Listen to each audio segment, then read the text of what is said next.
অবশেষে দুর্বার রাজশাহী উঠল টিম বাসে। সমর্থকদের মন থেকে কিছুটা হলেও কাটল ধোঁয়াশা, অর্থাৎ আজকে মাঠে খেলতে নামছে দুর্বার রাজশাহীর প্লেয়াররা।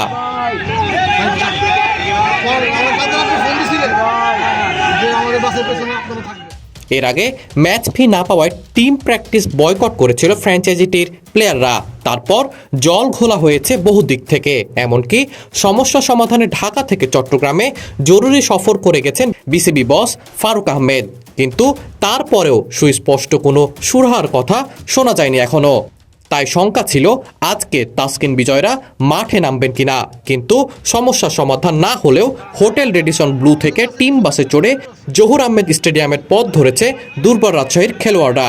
আর বেলা 2টায় সিলেট স্ট্রাইকার্সের মুখোমুখি হবে এই দল। মনোরঞ্জন রিফাত, বিডি আর্কাইভ।